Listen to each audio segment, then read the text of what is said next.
Bismillahirrahmanirrahim. Assalamualaikum warahmatullahi wabarakatuh dan selamat sejahtera. Hari ini cikgu akan berkongsi tentang panduan menjawab soalan rumusan dalam kertas Bahasa Melayu 2 SPM.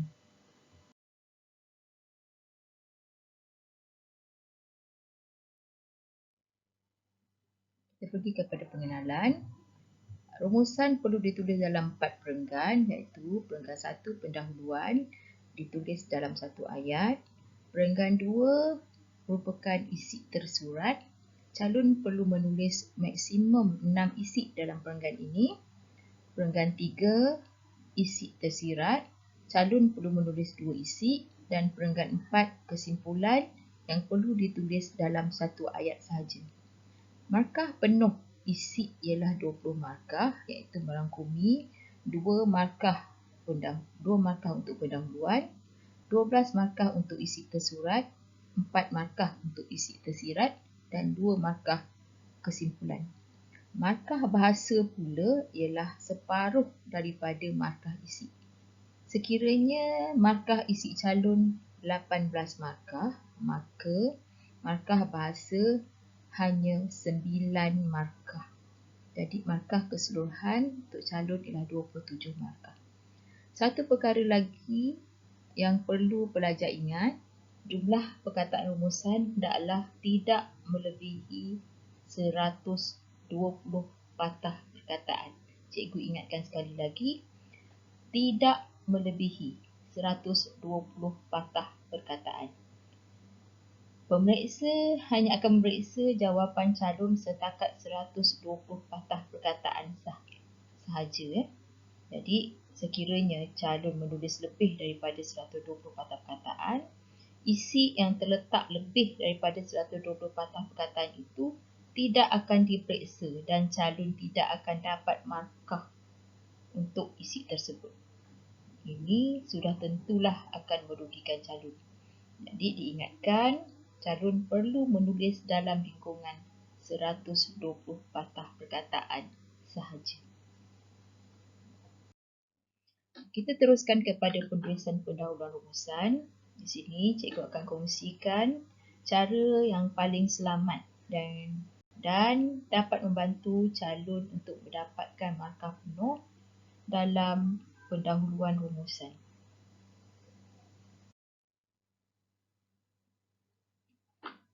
Untuk menulis pendahuluan rumusan, perkara pertama ialah pendahuluan mesti berdasarkan arahan soalan. Ini bermaksud sekiranya calon menulis pendahuluan yang tidak mengikut arahan soalan, calon tidak akan mendapat markah. Perkara kedua, calon perlu mengenal pasti kata kunci 1 dan kata kunci 2 dalam arahan soalan. Sebagaimana contoh yang cikgu beri, perkataan yang berwarna hijau ialah kata kunci 1. Perkataan yang berwarna ungu ialah kata kunci 2. Untuk mengenal pasti kata kunci 1 dan kata kunci 2 bukan perkara yang susah. Sebenarnya mudah saja untuk kenal yang mana satu kata kunci 1 dan yang mana satu kata kunci 2. Kata kunci 1 terletak selepas perkataan tentang, manakala kata kunci 2 terletak selepas perkataan dan. Jika kita lihat dalam arahan soalan, perkataan kesan merupakan kata kunci 1, manakala frasa cara-cara mengatasi merupakan kata kunci yang kedua. Setelah mengenal pasti kata kunci, calon wajib menukar kata kunci yang pertama dengan perkataan lain yang sinonim dengannya ataupun yang sama maksud dengannya. Contoh-contoh yang cikgu senaraikan ini merupakan kata-kata kunci yang biasa diuji dalam soalan SPM, dalam soalan rumusan SPM, antaranya faktor, kesan, langkah, kebaikan, kelemahan, halangan, ciri dan fungsi. Antaranya, contohnya faktor. Faktor sama maksud dengan sebab atau punca, manakala perkataan kesan pula sinonim dengan akibat, implikasi atau impak. Calon hanya perlu memilih mana-mana perkataan yang sinonim dengan kata kunci pertama. Calon tidak perlu menggantikan kata kunci dua kerana kata kunci dua perlu dikekalkan. Lihat arahan soalan. Cuba anda kenal pasti kata kunci 1 dan kata kunci 2 yang terdapat dalam arahan soalan.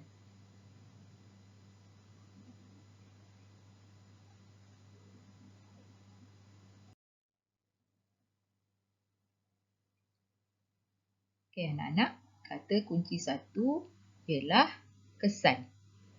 Kata kunci 2 ialah cara-cara. Anak-anak wajib menukar kata kunci 1 dengan perkataan yang sama maksud. Contoh perkataan kesan boleh ditukar kepada akibat atau implikasi atau keburukan. Calon boleh pilih mana-mana perkataan yang bertepatan. Kita mulakan pendahuluan dengan perkataan rumusan. Jadi, rumusan membincangkan kata kunci 1 dan kata kunci 2. Rumusan membincangkan akibat perkataan yang sinonim dengan kesan tadi yang kita telah tukar. Kemudian, calon salin arahan soalan sampai habis. Contoh, calon boleh juga menggantikan perkataan kesan dengan impak atau implikasi. Diingatkan sekali lagi, kata kunci 2 hendaklah dikekalkan. Kita tengok contoh jawapan yang lengkap. Rumusan membincangkan akibat ketagihan peranti elektronik dan cara-cara mengatasinya. Okay, sekiranya jawapan calon lengkap untuk pendahuluan, calon boleh mendapat 2 markah. Ada beberapa cara untuk menulis isi tersurat. Dalam rumusan, kita hanya perlu memasukkan isi penting atau idea utama sahaja. Jadi, huraian, contoh dan frasa keterangan tidak perlu ditulis dalam penulisan isi tersurat. Hanya idea utama sahaja yang ditulis. Antara cara untuk mengenal pasti bahawa ayat tersebut merupakan huraian ialah dengan melihat frasa, contohnya, hal ini demikian kerana. Ini menunjukkan huraian ataupun contoh perkataan contohnya seperti. Ini pula menunjukkan frasa tersebut merupakan frasa contoh. Manakala perkataan kerana pula menunjukkan frasa keterangan. Jadi, ayat-ayat yang mengandungi perkataan atau frasa ini hendaklah diabaikan. Maknanya tidak perlu ditulis dalam isi tersurat anda. Satu perkara lagi yang sangat penting ialah isi tersurat mesti dalam ayat yang lengkap atau gramatis, iaitu mempunyai subjek dan predikat. Isi calon tidak akan mendapat markah sekiranya tiada subjek dalam ayat tersebut.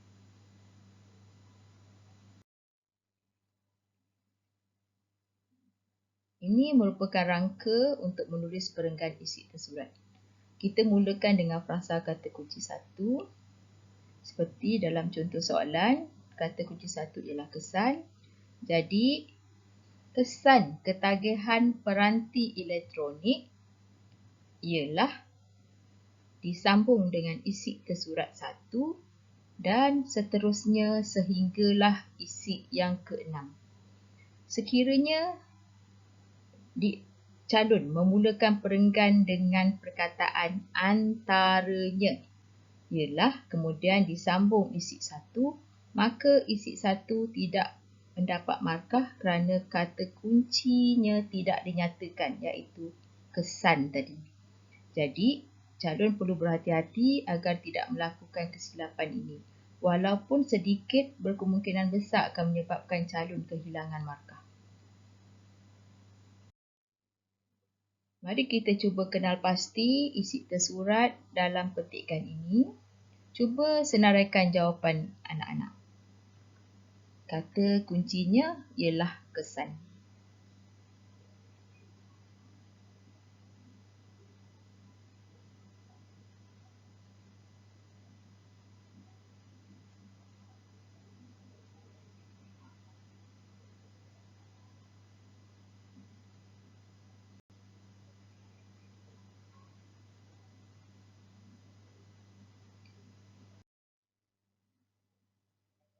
Mari kita semak bersama-sama.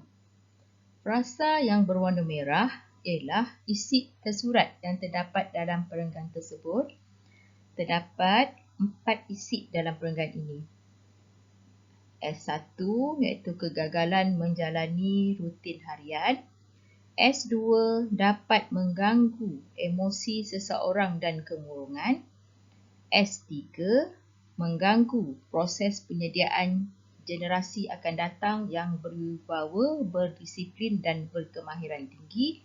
Manakala S4 pula ialah menjejaskan penglihatan mereka dan menyebabkan mata menjadi rabun. Cikgu hanya beri beberapa contoh sahaja daripada petikan soalan. Isi-isi yang lain berada dalam perenggan yang lain. Masukkan jawapan anak-anak dalam rangka perenggan isi tersurat ini. Contohnya, kesan ketagihan peranti elektronik ialah kegagalan menjalani rutin harian. Itu isi tersurat yang pertama. Dalam ayat kedua, frasa yang berwarna oranye iaitu peranti elektronik ialah subjek. Calon tidak boleh hanya menulis, dapat mengganggu emosi dan kemurungan dengan menggugurkan perkataan peranti elektronik. Sekiranya calon menggugurkan subjek, calon tidak akan mendapat markah untuk isi tersurat kedua walaupun isi tersuratnya betul.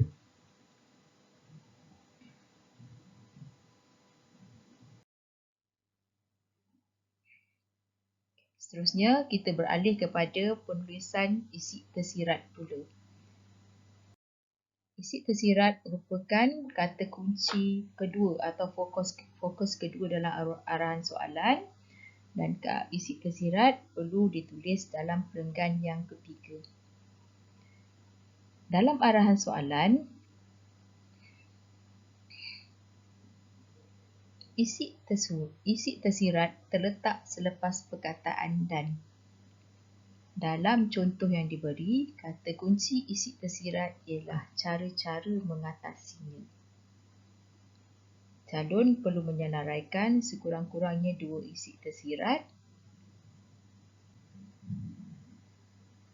Isi tersirat merupakan idea sendiri. Ini bermaksud calon-calon tidak boleh menyalin mana-mana idea yang terdapat dalam petikan.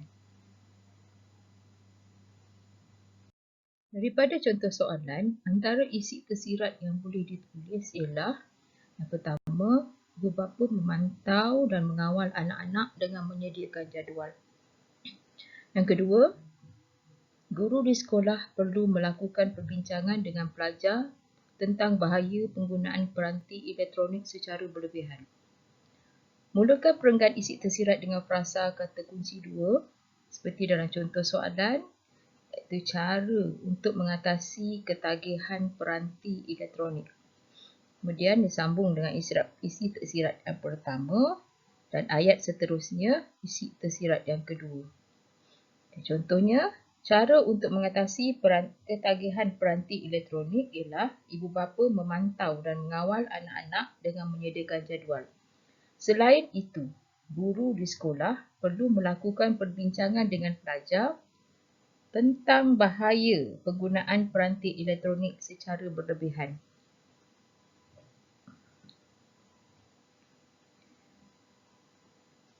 Calon digalakkan menulis dalam ayat yang berasingan supaya memudahkan pemeriksa untuk mengesan isi tersirat calon. Selanjutnya, kita pergi ke bahagian terakhir penulisan rumusan iaitu perenggan keempat. Perenggan keempat merupakan kesimpulan rumusan dan kesimpulan rumusan ditulis dalam satu ayat sahaja. Untuk menulis kesimpulan, ada 5 perkara yang mesti calon ingat iaitu pertama, perkataan kesimpulannya. Yang kedua, pihak atau siapa yang terlibat. Yang ketiga, tindakan. Tindakan campur dengan tema soalan. Yang keempat, perkataan agar. Dan yang kelima, kesan positif yang berkait dengan tema. Okay, tema dalam soalan ini ialah peranti elektronik.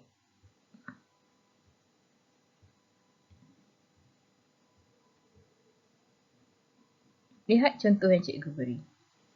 Kesimpulannya, siapa yang terlibat, hendaklah atau mestilah atau janganlah, campur dengan tindakan, campur dengan tema iaitu peranti elektronik tadi, agar, supaya atau supaya dan kesan positif daripada tindakan.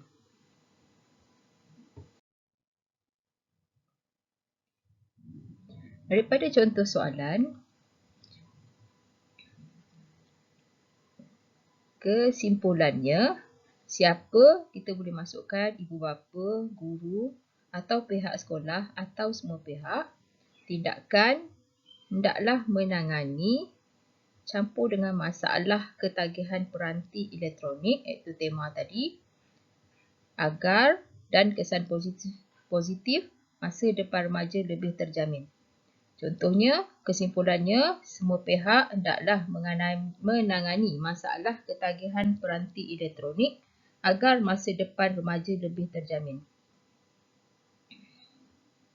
Calon juga diminta mengira jumlah perkataan dan menulis jumlah perkataan di sudut kanan bahagian bawah rumusan. Setakat ini sahaja perkongsian cikgu berkenaan dengan teknik menulis ataupun panduan menulis jawapan rumusan. Cikgu berharap perkongsian ini memberikan manfaat kepada anak-anak.